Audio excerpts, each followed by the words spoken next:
নমস্কার, আপনারা দেখছেন মন্ত্র জগৎ চ্যানেল।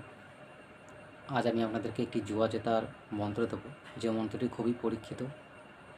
মানে এই মন্ত্রটি অনেক যুগ যুগ ধরে মানুষ কিন্তু এই মন্ত্র ব্যবহার করে আসছে, কিন্তু অনেকেও জানে না। ইউটিউবের মাধ্যমে আপনারা হয়তো এই মন্ত্র পেয়ে যেতে পারেন, কিন্তু এর নিয়ম বিধিগুলো আপনারা হয়তো ঠিকঠাক করতে পারেন না বা জানেন না, তার জন্য আপনাদের কাছে এই মন্ত্রটা কাজ হচ্ছে না। আজ আমি আপনাদেরকে যে মন্ত্রটা দিচ্ছি, মন্ত্রটা কিন্তু খুব পরীক্ষিত। যেগুলো আমার পরীক্ষিত আর যেগুলো গুরুমুখী বিদ্যা, আমি আপনাদের কাছে সেগুলোই শেয়ার করি। ফালতু জিনিস আমি দিই না, কারণ যেগুলো কাজ হবে না, মানুষ দুটো কথা কমেন্টে বলবে, আমারও ভালো লাগবে না।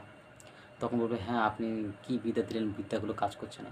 আগে নিজেকে ঠিক হয়ে তারপর মানুষকে বলবেন। হ্যাঁ, আমি যে বিদ্যাটা দিচ্ছি, আমি এটা বলবো না যে এই বিদ্যাটা ধারণ করলে আপনার লাখ লাখ কোটি কোটি টাকা চলে আসবে, এমনটা কিছু নয়। এই বিদ্যাটা ধারণ করলে, মানে এই বিদ্যাটা শিখতে পারলে আপনি কী হবে, আপনার যে হাতটা বাজে যাচ্ছিল, আস্তে আস্তে সেই হাতটা খুলবে।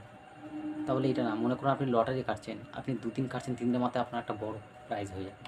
বা আপনি কোনো সাট্টা জুয়াতে বসেছেন, তাস মাসেতে, দেখবেন খুব পটাপট হাত আসছে। দেখবেন এরকম খবর পাবে যে অমুক গ্রামের অমুক ব্যক্তি খেলতে বসে নাম আছে তার, জুয়ার যত টাকা না সে টেনে নেয়। কী করে পারে? ও যেখানে যাবে না কেন, ঠিক আছে, এরকম নাম আছে, তাহলে তারা তারা কিছু না কিছু জানে। এমনি এমনি হয় না। হ্যাঁ, এমনি এমনি কোনো কিছু হয় না। বিদ্যা ফালতু জিনিস না, সব কিছুর একটা শক্তি আছে। বিদ্যা হচ্ছে একটা, মানে কি বলবো, এটা হচ্ছে মন্ত্র শক্তি, এমন শক্তি যেটা দেখা যায় না, কিন্তু এর বিরাট ক্ষমতা। তো আপনাদেরকে আমি মন্ত্রটা বলে দিচ্ছি, এর নিয়মবিধি বলে দেবো, আর ভিডিও শেষে আপনারা মন্ত্রটা পেয়ে যাবেন।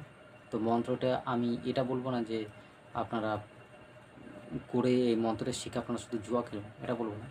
মানে এই মন্ত্রটা শিখে রাখলে আপনাদেরই ভালো। যেটা হচ্ছে, মানে যেটা আপনি লটারি কাটছেন, খুব একটা হচ্ছে না, কিন্তু এইটা ধারণ মানে এই মন্ত্রটা শেখার পর, এটা সব কিছু হওয়ার পর, মাদিরাদি কবজ হওয়ার পর, আপনি এই মন্ত্রটার প্রভাব তখনই বুঝতে পারবেন যখন 15 থেকে 20 দিন মতন যাবে, বুঝতে সময় লাগে, কাজ করবে। কিন্তু আপনার যদি বাস্তুদোষ টোষ কিছু থাকে, তাহলে কিন্তু এসব মন্ত্র, আর এই মন্ত্র বলে না, যে কোনো মন্ত্রই, বাস্তুদোষ থাকলে কিন্তু কোনো মন্ত্রই কাজ করে না।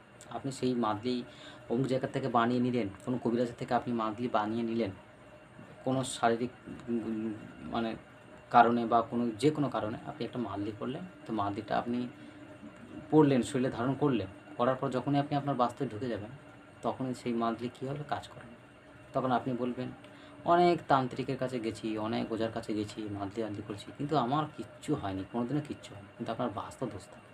আমাদের কাজ করে কী করে? আমরা আমরা আমি কবিরাজি শিখেছি বেশি না, 5-6 বছর হচ্ছে কবিরাজি কাজ করছি, কিন্তু এর আগে তো আমি তো অনেক তান্ত্রিকের কাছে গেলাম, আমারও কাজ হতো না। যেহেতু আমার বাড়ির ঈশান কোণে পায়খানা বাথরুম আছে, তাই আমাকে বলেছিল একটা গুণী যে তোমার কাছে কোনো মাদলি চট করে কাজ হবে না, তোমার বাস্তবে ফেলার সঙ্গে সঙ্গে সে মাদলি কেটে যাবে। তাই আপনাদেরকে বলে দিলাম যে যদি আপনাদের কোনো বাস্তুদোষ থাকে, বা আপনাদের আমার যে সমস্যাটা আমি করেছি, আমি সমস্যার মধ্যে পড়েছি, আমিও 4টে বাউন এনে, মানে অনেক মন্ত্রপুত করে আমার জায়গা ঠিক করা হয়েছে। তার জন্য এখন কাজ করার, এখন আমি ভালো আছি। আগে আমার এরকম হতো। তা এরকম যদি বাস্তুদোষ কারো থাকে, মাদলিগুলো কাজ করবে না। তো এই মন্ত্রটি কিন্তু খুবই কার্যকরী, এর মন্ত্রটি কিন্তু খুব কাজ করে, মন্ত্র মিথ্যে নেই। কারণ গুরু দীক্ষায় দীক্ষিত, আমি মিথ্যে কথা বলবো না আপনাদেরকে, মন্ত্র মিথ্যে দেবো না, মন্ত্র সত্যি, প্রয়োগ সত্যি দিচ্ছি। আপনারা করে দেখুন, যদি কাজ না হয় তখন বলবেন। আগে আমার নিয়মে করবেন, আমি যেভাবে বলবো, আমি যেভাবে করেছি, কারণ আমাকে শিখেছে যেভাবে, আমি আপনাদেরকে সেভাবেই বলবো, সেভাবে আপনারা কাজটা করবেন, দেখুন কেমন কাজ হয়। মন্ত্রটি আমি বলে দিচ্ছি, ভিডিও ডিসক্রিপশনে আপনারা পরে ভিডিও শেষে পেয়ে যাবেন মন্ত্রটি। নিয়মিত আমি বলে দেবো আপনাদেরকে। কেউ রক্তে দবেরু পাকছি মেদিনী, চথ ছ দানীয় মিত্রুতেব হিষ্টি বা লক্ষ্মী পাত্র। আবার বলছি, কেউ রক্তেও দবেরু পাকজি নেদনি চথ ছ দানীয় মৃত্যুতেব হিষ্টি বা লক্ষ্মী পাত্র। এই মন্ত্রটা একদম ছোট, কিন্তু মন্ত্রটি, যেহেতু আমার এই মন্ত্রটা মুখস্থ নেই, কারণ এই মন্ত্র আমি অনেক বছর আগে কাজ করেছিলাম। তারপরে যখন দীক্ষা মিক্ষা নিলাম, সব ছেড়ে দিয়েছিলাম, জুয়া মুয়া সব কিছু ছেড়ে দিয়েছিলাম।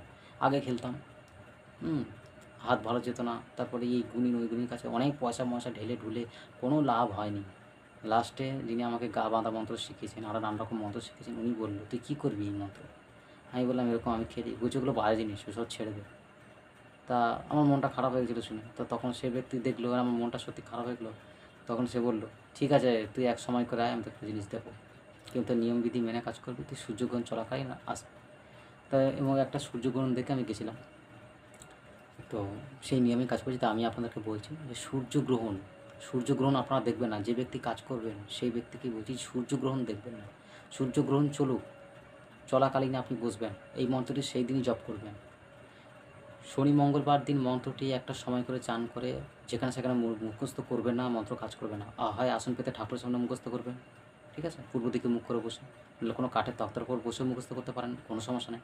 বিছানায় বসে মুখস্থ করবেন না, মাটিতে বসে মুখস্থ করলে মন্ত্র মাটি হয়ে যাবে, এই মন্ত্র আর কাজ করবে না। আপনারা আসন পেতে ঠাকুরের সামনে মন্ত্র দেখে দেখে মুখস্থ করলে হবে, এর কোনো ইয়ে নেই। কিন্তু শুধু নিয়ম আছে সূর্যগ্রহণে কিন্তু এই মন্ত্র চোখ বন্ধ করে 108 বার জপ করে রুদ্রাক্ষের মালা জপ করে নেবেন। জপ করার পর আপনারা কী করবেন, সাদা চন্দন আর কালী ঠাকুরকে দান করা যে আলতা, সেই আলতা নিয়ে আসবেন। সেই আলতা একটা ছোট মাটির প্রদীপের মধ্যে ঢালতে পারেন বা কোনো কিছুর মধ্যে ঢালবেন। আলতার মধ্যে সাদা চন্দন বেটে সাদা চন্দন দিয়ে ওটাকে ঘাঁটবেন। ঘেঁটে বেল গাছের যে কাঁটা, ওই কাঁটা বা ডাল যাই হোক, আপনার বেল গাছের সরু ডাল হলে হবে, পেনের মতন করে ছুঁচলো করে নেবেন। নিয়ে ওইটা ভোজ্যপত্রে সুন্দর করে বসে এক মনে যেরকম আছে মন্ত্রটা, ভিডিও ডিসক্রিপশানে দেখবে, আমি দিয়ে দেবো ভিডিওটাতে। মন্ত্রটা ওইভাবেই লিখবেন সুন্দর করে, কোনো জায়গায় যেন ভুলভাল না হয়, যেমন লেখা আছে আপনারা ওভাবেই লিখবেন। কারণ আমি ওভাবেই লিখেছি, কাজ হয়েছে, আপনাদেরও কাজ হবে। ওইভাবেই লিখবেন, ওইভাবে লিখে ভাঁজ করবেন। ভাঁজ করে যদি আপনারা পারেন রূপোর মাদলি করতে তাহলে খুবই ভালো। আর পিতলের মাদলি বা তামার মাদলিগুলো কী হয়, কোনো মরা বাড়ি টরা বাড়িতে গেলে কেটে যায়, আর সেই মাদলি আপনি গঙ্গা জল দুধ যা দিয়ে ধরেন না কেন আর কাজ হবে না। কিন্তু রূপোর মাদলি যদি কেটে যায়, তার মানে কোনো অসুখ বাড়ি বা মরা বাড়ি যদি যান, যদি কোনো কিছু হয়ে যায়, আপনি আবার গঙ্গা জল দুধ দিয়ে শোধন করে নেবেন, ও মাদলি আবার কাজ করবে। তা এই ছিল ভিডিও। যদি আপনাদের কোনো অসুবিধা হয় কমেন্টে বলবেন। দেখা হচ্ছে পরবর্তী ভিডিওতে। ভালো থাকবেন। নমস্কার।